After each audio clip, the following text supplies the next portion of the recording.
The Fed says one thing, investors hear another. Marketplace Morning Report is supported by Amazon Business, helping provide a smarter, easier way to get the supplies businesses need to thrive. Amazon Business, your partner for smart business buying. And by C3 Generative AI, verified, traceable answers, secure, hallucination-free, LLM-agnostic, IP liability-free. Learn more at c3.ai. For Marketplace, I'm Nova Safo in for David Brancaccio. A lot of investors are betting that the Federal Reserve did not really mean it when it predicted last week that we're likely to get just one interest rate cut this year.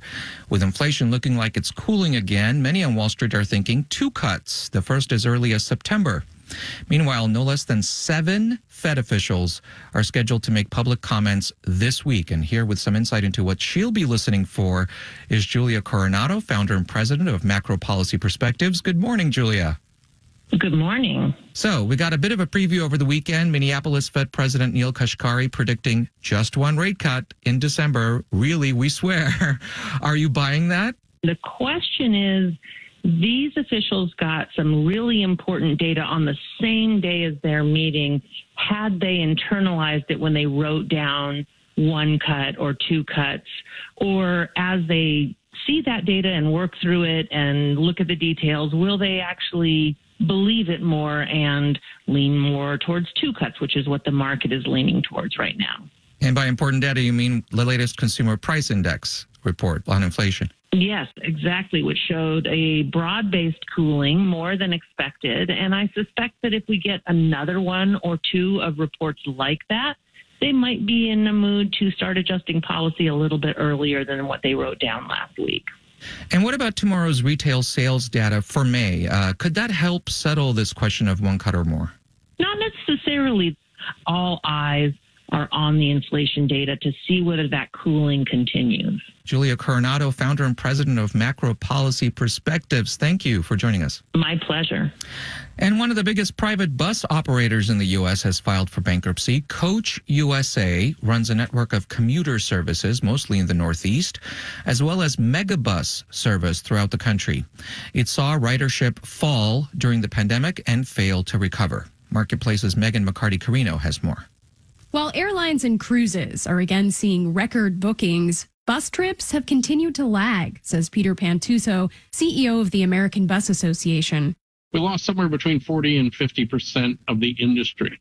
The biggest hit has been to commuter services, he says, typically between outer suburbs and city centers. People stopped going to work 5 days a week all of a sudden, and now they're going maybe 1 day a week if they're going in at all. Longer trips, like those from Megabus, have fared a little better, says Joe Schwieterman, a transportation professor at DePaul University.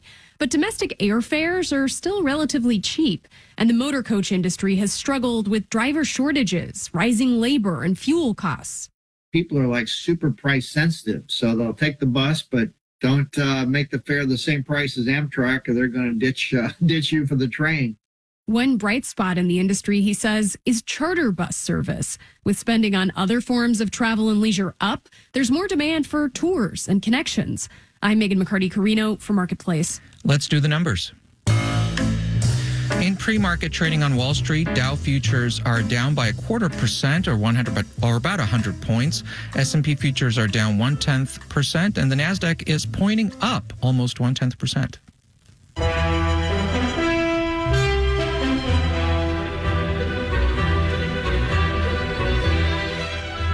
Marketplace Morning Report is supported by Progressive Insurance, providing direct car insurance rates side by side with other insurance carriers. Customers can see rates and find an option that works for their needs. Now that's Progressive. Learn more at progressive.com. And by Affinity, provider of the CRM for the private capital relationship economy. Affinity knows who has the best relationship with the right startup. Affinity.co/marketplace. In Baltimore, there's just 1 week left for construction companies to get their bids in for rebuilding the bridge that spans over the waterway leading into the city's port. The Francis Scott Key Bridge collapsed in March after a massive barge crashed into it. As Marketplace's Nancy Marshall-Genzer reports, many Baltimore area companies are hoping to play a role in the reconstruction.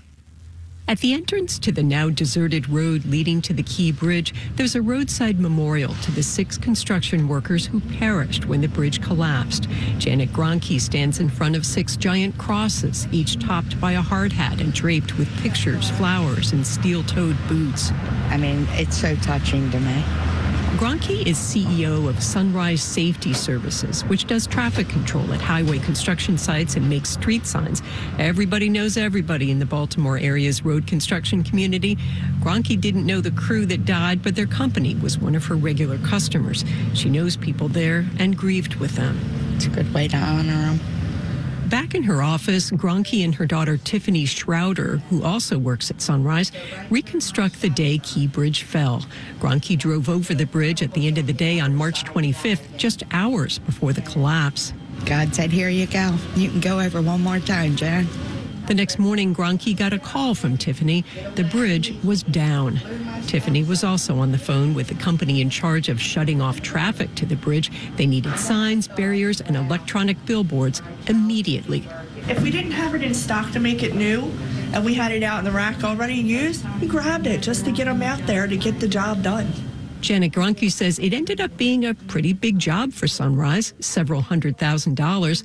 She'd like to be part of the reconstruction work, even though it looks like the new bridge will only need 20 to 30 signs. A big job would involve closer to 100.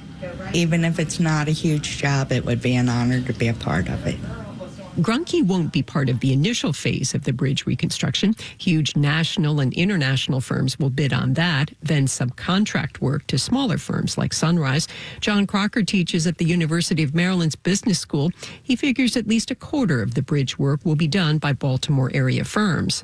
Just because they're here and available to do the work, and it would be more efficient to hire them.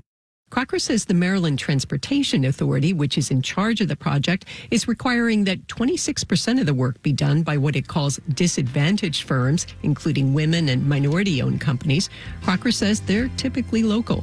I'm Nancy Marshall-Genzer for Marketplace. And I'm Nova Safo with a Marketplace Morning Report. From APM, American Public Media.